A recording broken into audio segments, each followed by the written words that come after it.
Mon nom est Steven Miruho. Je suis né au Congo, à la République démocratique du Congo. Je suis ici au Québec depuis le 22 octobre 2009.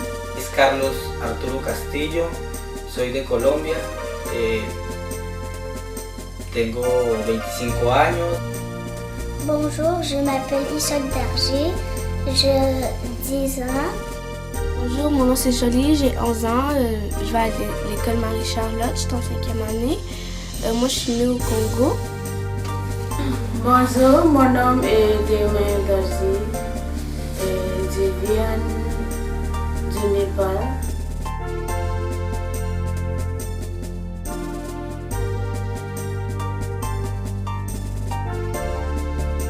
Dans ce merveilleux monde qu'est le nôtre, il y a donc une mixité des migrations. Il y a des migrations pour toutes sortes de raisons.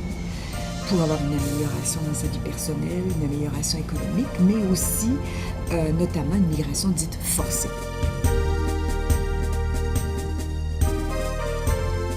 Donc c'est une personne qui a une crainte raisonnable, il ne faut pas que ce soit nécessairement farfelu, une crainte raisonnable d'être persécutée.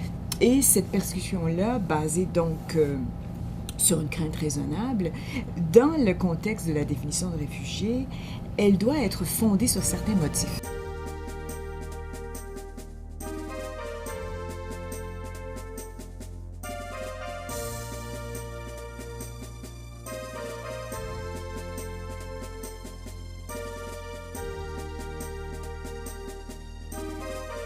En fait, Joliette fait partie des 13 régions d'accueil au Québec. Pourquoi Joliette? Parce que c'est une préoccupation du ministère de l'Immigration, promouvoir les régions dans le fond, question d'équilibrer l'arrivée des personnes immigrantes dans toute la province.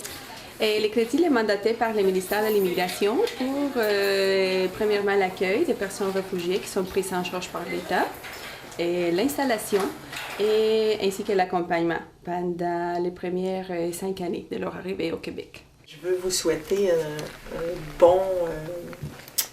une bonne première semaine ici, un bon départ ici. Doucement, j'espère. Là. Je sais qu'il y a beaucoup de choses que vous avez à faire, mais j'espère que ça va se passer bien doucement pour vous. Là. De hecho, dentro del programa de la evaluación son 3 personas que trabajan, ¿ok? Ya dijimos la trabajadora social en primer término. Ella en algún momento termina su etapa. Después es la enfermera. En algún momento su trabajo de la enfermera termina y es ahí donde Natasha empieza. Donc la première démarche, c'est toujours normalement l'aide sociale. Par la suite, la recherche de logement, évidemment, on fait la visite des appartements. Sí. O sea, los 2 cuartos, sala y el baño. ¿Vieron por dónde nos seguimos? Aquí derecho está el parque donde... La cocina está bonita. Es una cocina. On les accompagne dans la démarche de signature des bails. Aquí en Quebec cuando firmamos un contrato es un convenio que tenemos que respetar, ¿okay? Del principio al fin. Es un contrato. Es un contrato. Y como el reglamento general no pueden fumar al interior del apartamento. Y ustedes deben de pagar la calefacción, el agua caliente y la electricidad. Donc, es una sola factura todo eso.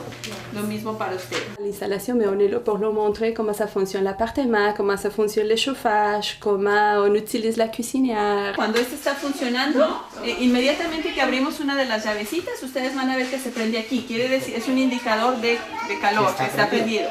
Este es el de acá, este sería el de acá y este de acá, efectivamente. On s'en va avec eux, une fois que le bail est signé, acheter les articles qu'ils ont besoin pour commencer leur vie ici.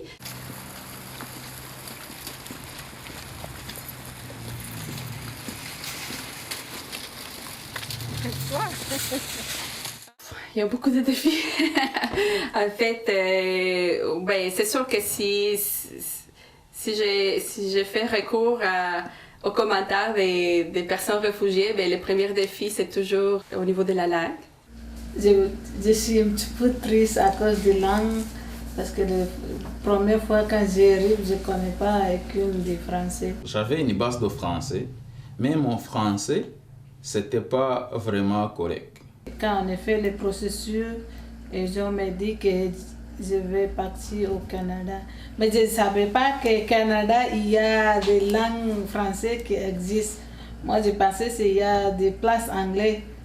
Je lui ai dit OK. Et je suis obligé d'aller à l'école parce que même le ministère de l'immigration l'oblige. Mais quand j'ai commencé à aller à l'école francisation, premièrement, c'est difficile pour moi. Après, j'ai commencé à apprendre un petit peu français. Avant,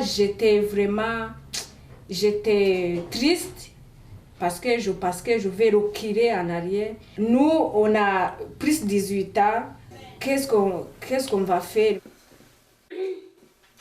Quelle est ma terminaison au pluriel, troisième personne? Quels sont les verbes manbir de mon mur de mots qui contiennent la lettre O? Reposer. Oui. C'est tout. Dans ce doucher, est-ce que j'ai la voyelle O? Parce que si vous êtes capable de me dire quel verbe contient une voyelle, une autre lettre, un O, un E, c'est parce que vous êtes capable de les lire. Madame Dirga, une photo ou un mot? Vraiment, j'ai aimé comment ils ont mis les cordes pour les adultes. Ça m'a donné la chance de continuer mes études. Et j'ai passé même à l'école secondaire très bien. Et j'ai réalisé, quand j'ai fini mon secondaire, c'est que j'ai réalisé que vraiment la francisation était très important pour moi. Quand j'ai fini mon secondaire 5, je suis allé au collège pour chercher mon diplôme. Et présentement, je travaille en soins infirmiers, j'ai mon diplôme en soins infirmiers. Nous, on est convaincus que l'intégration passe par le travail. Puis les gens, quand ils arrivent, c'est leur souhait. Hein? Ils savent que leur meilleure façon de s'intégrer, puis leur rêve, souvent, ça va être travailler, devenir un citoyen actif de la société. Malheureusement, il y a beaucoup de chemin à faire avant d'arriver là. Et ici, c'est la chose qui est difficile. On ne trouvait pas facilement au travail. Parce que ici, toujours tout le monde demandait à faire les secondaires, mais on n'est pas capable pour faire les secondaires.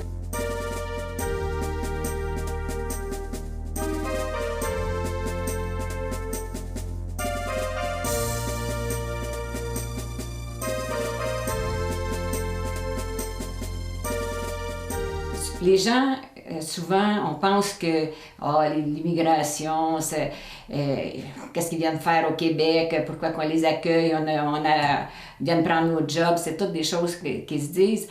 Mais si on savait vraiment leur histoire, bien là, je pense qu'on serait pas mal plus accueillants. Le défi le plus difficile pour nous, ça serait, quand on les regarde, nous-mêmes se mettre à leur place. À voir qu'est-ce que c'est que d'être déraciné de notre pays et arriver dans une culture si différente et des mœurs si fermées, si différentes que nous tous qui vivions en famille, chacun des Québécois qui pourrait rentrer ces gens-là dans leur famille, on aurait des leçons à prendre. C'est sûr, ce qui manque, que je trouve qui manque au niveau pour réaliser ça, c'est un lieu où est-ce qu'on pourrait aller librement, prendre un café, quelque chose, puis où tout le monde pourrait venir. On pourrait améliorer notre système en les voyant réfléchir sur nos valeurs. Ça intéresserait probablement aussi les autres personnes de la ville de Joliette.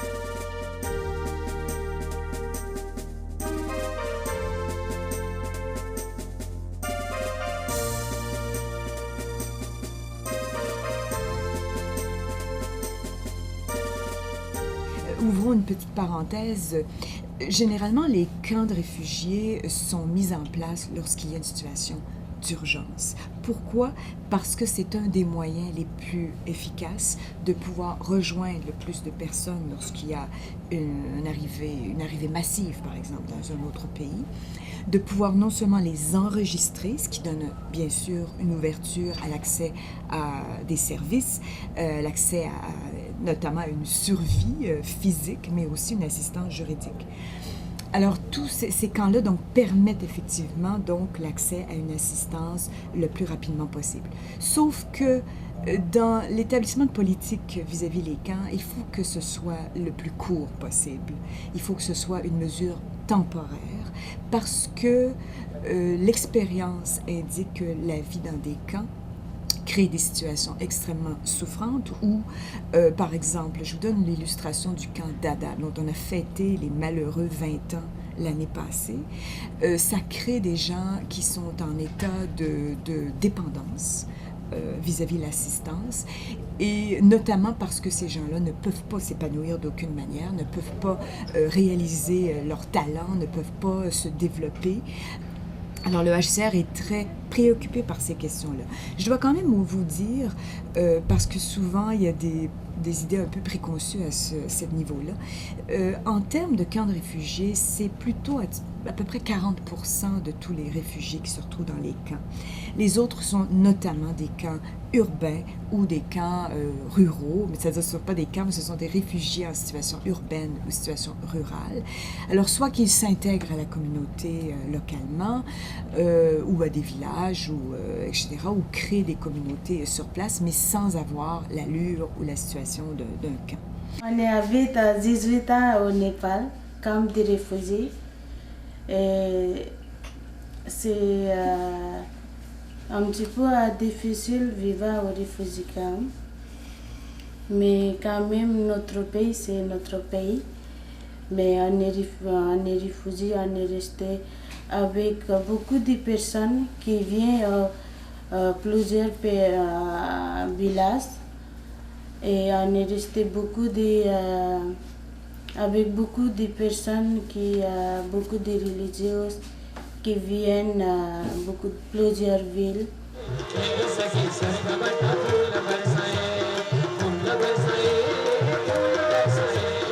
Et comme il y a une UNHCR qui a gardé nous, ils sont donnés comme nourriture. Après 15 jours, ils sont donnés les choses qu'on a besoin. Quand on est réfugié camp, on est étudié et anglais et plus népalais. On était dans un camp de réfugiés en Zambie, c'est au nord du Zambie, c'est à 900 km de la capitale du Zambie, Lusaka. Bon, la vie dans un camp de réfugiés, c'était pas facile parce qu'il n'y avait pas la nourriture vraiment suffisante. Ils nous donnaient la nourriture pendant 30 jours, qu'on doit manger pendant 30 jours.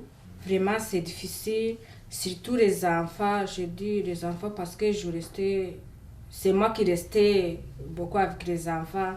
Les enfants, ils tombent malades, il n'y a pas vraiment les médicaments, tu dois se débrouiller. Et manger, tu sais, les enfants demandent beaucoup. Mais la nourriture, ce n'est pas suffisant. On peut manger même une semaine, c'est fini. On était obligé de manger une fois par jour. On vivait dans des tentes. Et la sécurité, ce n'était pas vraiment facile parce qu'il n'y avait pas de policiers à l'intérieur du camp, il n'y avait pas des autorités à l'intérieur du camp. Même les gens des HCR qui travaillaient dans un camp de réfugiés, ils sortaient le soir pour aller se coucher à l'extérieur du camp à 20 km et ils reviennent le matin. Le HCR a été créé donc en 1950. C'est un statut qui a été donc mis sur pied par l'Assemblée générale des Nations unies suite à la Deuxième Guerre mondiale où il y avait eu énormément de gens en déplacement. On a donc voulu pour une fois mettre sur pied une convention dans laquelle serait contenue une définition du réfugié, incluant leurs obligations, mais aussi leurs droits. Alors, dans le statut qui a été fondateur du HCR, on a bel et bien donné au HCR le mandat de protection internationale des réfugiés. Il faut quand même souligner que ce sont les États qui sont d'abord responsables de la protection des réfugiés en collaboration avec le HCR. Et en l'occurrence, si un État se trouve dans l'impossibilité ou ne veut pas assumer ses fonctions, à ce moment-là, le HCR va prendre la relève. Il y avait la guerre chez nous. Bon, la guerre m'a coûté la vie de mon père, la vie de ma mère, la vie de ma sœur. Après tout ça, on a décidé de quitter notre pays. Parce que quitter ton pays, c'est pas facile. Colombia es un país espectacular. Es un país lleno de oportunidades de naturaleza, de muchas cosas hermosas. Pero a las circunstancias de la guerra, las circunstancias de mucha pandilla, de mucha guerrilla. Tristemente hay mucha familia que tiene que salir huyendo. Tristemente fuimos una de ellas. Por circunstancias nos tocó salir. Llegamos a Ecuador. Allí en Ecuador no nos quisieron aceptar. Nos dieron algunos tiempos, días para devolvernos para Colombia. Era imposible porque no podíamos regresar. Hubo una institución que fuimos que se llama Hayas. Es una institución donde ayuda a la gente refugiada. Ellos nos colaboraron, nos ayudaron con la ARNUR, nos pasaron papeles y allí nos mandaron papeles a ciertos países donde estábamos recibiendo a los refugiados. Y pues el país que nos aceptó fue Canadá. Et moi aussi, mon pays d'origine me manque beaucoup. Parfois, on se souvient quand on a grandi, la maison où tu as grandi, les amis d'enfance. Oui, moi aussi, il me manque beaucoup, mon pays.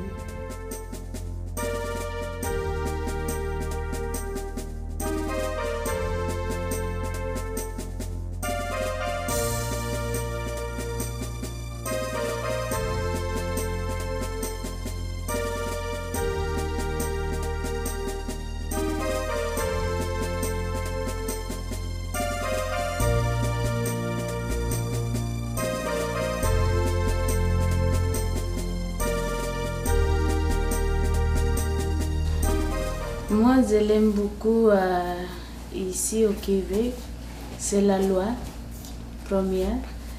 Et ici, ce n'est pas une personne, par exemple, si les personnes qui n'ont pas d'argent ou les personnes qui risquent, on est tout égal ici au Canada. Moi, je suis très content avec tous les Québécois qui nous accueillent dans votre place parce que certaines personnes n'aiment pas les migrants, mais ici, je trouve bien. Tous les Québécois sont gentils avec nous et ils sont très gentils pour accueillir nous, donner une place pour nous, donner leur nationalité pour nous.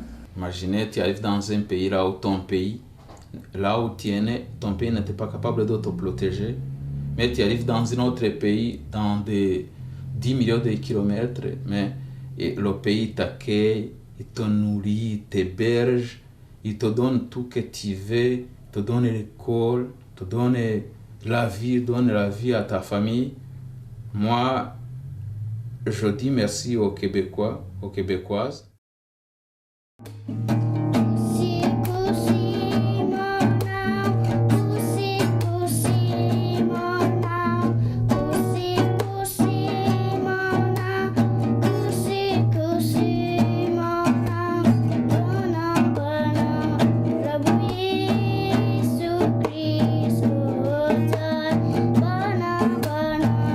Prabhu Yesu Kristo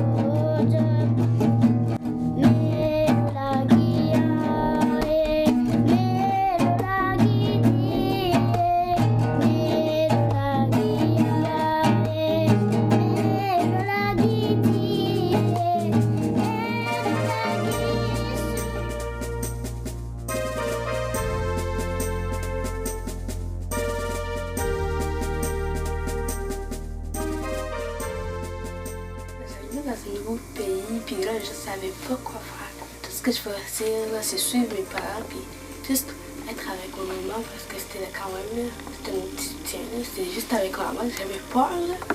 C'est parce que je savais pas, parce que moi, j'étais en Afrique, là. J'étais habituée à la chaleur, ou que tu t'occupais de toi, tu jouais avec tes amis dehors. J'étais vraiment habituée. Puis, ben, quand j'ai vu qu'il y avait un hiver, là, moi je pensais que c'est ça, genre, je pensais qu'il faisait ici chaud comme en Afrique. Ben c'est pas ça.